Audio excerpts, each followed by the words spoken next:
U.S. President Joe Biden's national security advisor has urged Israeli Prime Minister Benjamin Netanyahu to connect the war in Gaza to a political strategy for the territory's future. Jake Sullivan met Mr. Netanyahu in Israel after holding talks in Saudi Arabia on Saturday. His intervention comes a day after War Cabinet Minister Benny Gantz threatened to quit if Mr. Netanyahu did not come up with a post-war plan for Gaza. Mr. Netanyahu has so far not articulated a vision for what comes after the war, saying only that he is focused on total victory. However, there is a growing political rift in Israel over the issue, with Mr. Gantz and Defense Minister Yoav Gallant arguing that Israel should not maintain military rule in Gaza, while others, including far-right members of Mr. Netanyahu's coalition, say continued control is necessary to defeat Hamas. Mr. Sullivan reaffirmed the need for Israel to connect its military operations to a political strategy that can ensure the lasting defeat of Hamas, the release of all the hostages, and a better future for Gaza, a White House statement said. The U.S. National Security Advisor also spoke with Mr. Netanyahu about his talks in Saudi Arabia and the potential that may now be available for Israel, as well as the Palestinian people.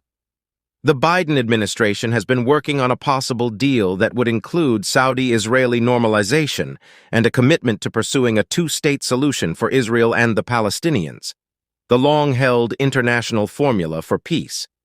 Meanwhile, fighting continues to rage in Gaza.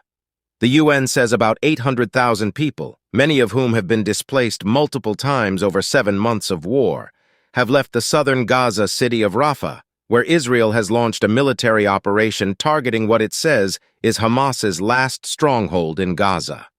However, the Israeli military has also launched incursions targeting what it says is a renewed Hamas presence in parts of northern Gaza that it previously said it had cleared of the armed group. On Sunday, the Hamas-run civil defense agency in Gaza said an Israeli airstrike on the Nuseirat refugee camp in central Gaza had killed 31 people and wounded 20. Eyewitness Yasser Abu Ula told AFP that an entire residential complex was destroyed, and there are still bodies under the rubble. The Israel Defense Forces, IDF, said it was checking the reports. The IDF also said it had struck dozens of targets in Gaza, including in Rafah, and had engaged in fierce battles in Jabalia in northern Gaza. It said that 2 soldiers were killed fighting in the south on Saturday. The U.S. has long warned Israel against conducting a full-scale military incursion into Rafah without a plan to protect civilians, which the U.S. says has not been provided. The White House has previously said that it would stop supplying some weapons if Israel launches a major ground offensive on the city. However, an Israeli official told Reuters news agency that Mr. Netanyahu and his senior aides would try to reach an agreement with Mr. Sullivan that a full push into Rafah was needed.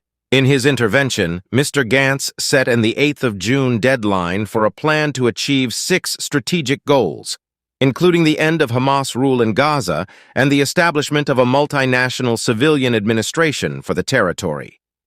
Mr. Netanyahu dismissed Mr. Gantz's comments, saying they would lead to defeat for Israel and the establishment of a Palestinian state, which he opposes. Israel launched a military campaign in Gaza to destroy Hamas in response to the group's attack on southern Israel last year, during which about 1,200 people were killed and 252 others were taken hostage. More than 35,456 people have been killed in Gaza since then, according to the territory's Hamas-run health ministry. Kindly like, subscribe, and share your thoughts in the comments section.